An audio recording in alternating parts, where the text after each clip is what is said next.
පෙළ පොතේ මෙම පින්තූරය ඔබට බලා ගන්න පුළුවන්. මෙම පින්තූරය ඔබට වාර විභාගයේදී ලැබුණොත් ඔබ කොහොමද මේ පින්තූරය සඳහා වාක්‍ය නිර්මාණය කරන්නේ කියන එක තමයි අපි දැන් අද පාඩමෙන් කරන්නේ. ඔබ දන්නවා පින්තූරයක් බලලා වාක්‍ය ලියද්දී පින්තූරය විස්තර කිරීමේදී අපි ඉස්සෙල්ලා මේ පින්තූරයෙන් දැක්වෙන්නේ කුමක්ද කියන එක අපි අනුමාන කරන්න ඕනේ. අපිට ලැබෙන්නේ කළු සුදු පින්තූරයක්. මේ වගේ ලස්සන පින්තූරයක් ලැබෙන්නේ නැහැ. මේ කළු සුදු පින්තූර වුණත් අපිට පුළුවන් පින්තූරය පිළිබඳව යම්කිසි රූපයක් මවාගෙන මේ රූපයෙන් කියවෙන්න මෙන්න මේ කාරණාව කියලා මුලින් හඳුන්වා දෙන්න පුළුවන්. අපිට කියන්න පුළුවන් මේ පින්තූරය ඇත්තටම එලිමහනක දර්ශනයක්. එලිමහන් ස්ථානයක ලස්සන ස්ථානයක මේ ලස්සන මිදුලක් වගේ ස්ථානයක් තියෙනවා.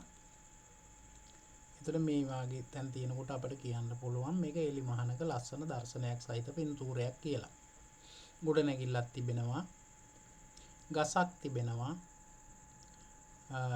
පොඩි ගැහැණු දරුවෝ දෙන්නෙක් ඉන්නවා. මේ පොඩි බැනර් වගේ දෙකක් එල්ලලා තිබෙනවා. අපි දන්නවා මේ කියන්නේ මේ ඇඳුම් ප්‍රදර්ශනයක් පිළිබඳව තමයි මේක කියවෙන්නේ කියලා අපි පාඩම කියවපු අපි දන්නවා. පාඩම ඉගෙන ගත්ත අපි දන්නවා.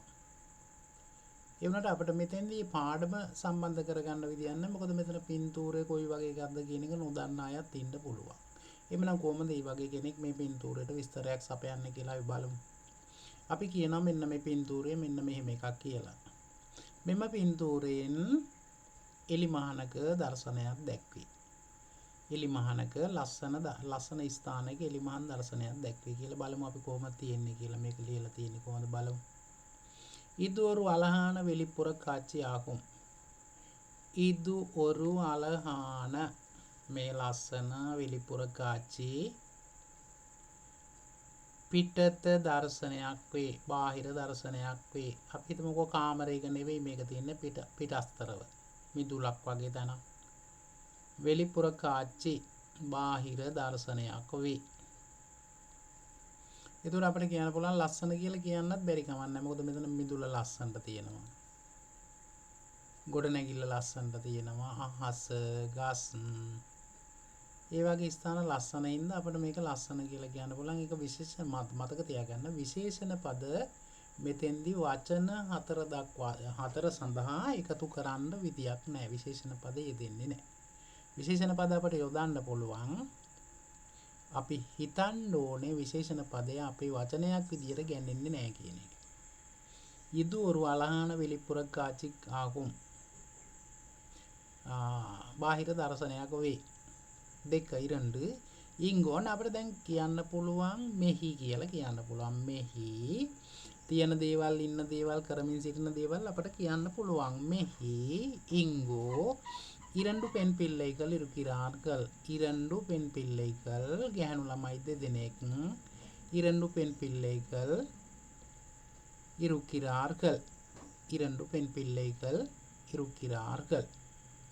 දෙවෙනි වගන්තිය. තුන්වෙනි වගන්තිය தூரத்தில் ඈතින් උයරமான කට්ටිඩම් ஒன்று காண முடியும். ගොඩාක් ඈතින් නෙමෙයි. මේ ගැහැණු ළමයින් ඉන්නවට වඩා මීටර් 100ක් විතර වගේ දුරින් අපි අනුමාන කරමු. ඈතින් தூரத்தில் ඈතින් උයරமான කට්ටිඩම් උස්ස ගොඩනැගිල්ල උයරமான කට්ටිඩම් ගොඩනැගිල්ල උයරமான කට්ටිඩම් ஒன்று ගොඩනැගිල්ලක් ஒன்று කියන එකෙන් ගොඩනැගිල්ලක් කියලා යෙදෙනවා. නැත්තම් උයරமான කට්ටිඩම් කියලා ලියන්න පුළුවන්. උයරமான කට්ටිඩම් ஒன்று කියලා ලියුවාම ටිකක් වාක්‍ය සම්පූර්ණ වෙනවා. කාණ මුඩියම් මේ නයන්න නෙවෙයි එන්නේ මුඩු සුළි නාන එන්න ඕනේ. කාණ මුඩියම්. ඊළඟ වගන්ති கட்டிடத்தில் ஒரு படம் தோங்கி இருக்கிறது. මේ ගොඩනැගිල්ලේ පින්තූරයක් අපි දන්නේ මේක මොකක්ද කියලා අපිට හිතන්න. මේක නම් බැනර් එකක් කියලා කියන්න පුළුවන්. මේකේ පින්තූරයක් තෝංගි රුකින්රදු එල්ලලා තියෙනවා. කුමක්කෝ පඩම් ඔන්රෝ තෝංගි රුකින්රදු. ඔන්න වෙලාවෙම අපිට යොදා ගන්න පුළුවන් කාමරයක බිත්තියක ඔරලෝසුවක් එල්ලලා තිබුණොත් අපිට මේක ආදේශ කරන්න පුළුවන්. சுவரின் அந்த காமராக்கு எனக்கு அது இக்கட்டிடத்தில் ஒரு படம் தோங்கி இருக்கிறது.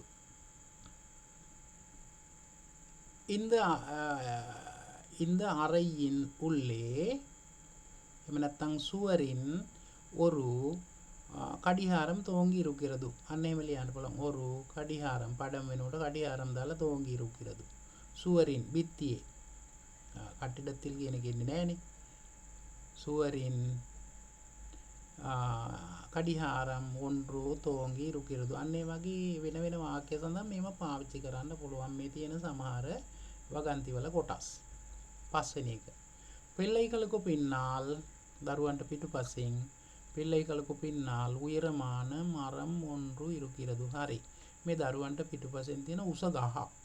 දරුවන්ට පිටුපසින් උස ගහක් තියෙන බව අපට පේනවා. තව ඕන්න ලියන්න පුළුවන්.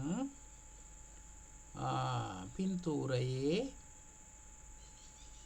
இன்னும் ஒரு கட்டிடங்கள் காண முடியும். තව ගොඩනැගිලි අර ඇති මෙන්න මේ වගේ ඒව ගොඩනැගිලි කියලා අපට අනුමාන කරන්න පුළුවන්. මෙන්න මේක ගොඩනැගිල්ලක්, මේක ගොඩනැගිල්ලක්, අන්න ඒ වගේ ස්ථාන ගොඩනැගිලි කියලා අපට අනුමාන කරන්න පුළුවන්.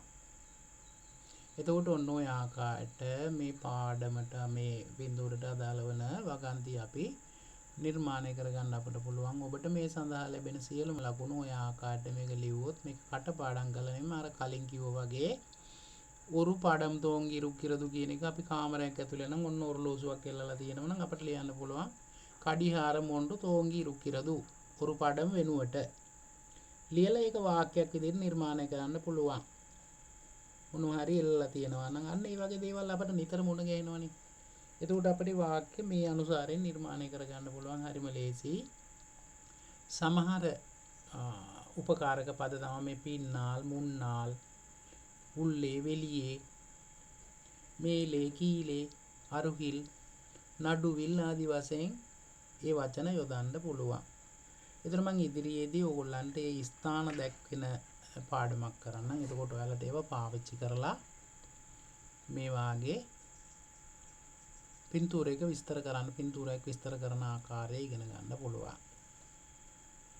හොඳයි එහෙනම් අපි තවත් මේ වගේ පාඩමකින් මුණ ගැහෙමු. එතෙක් ඔබට ආයුබෝවන්. වණකම්.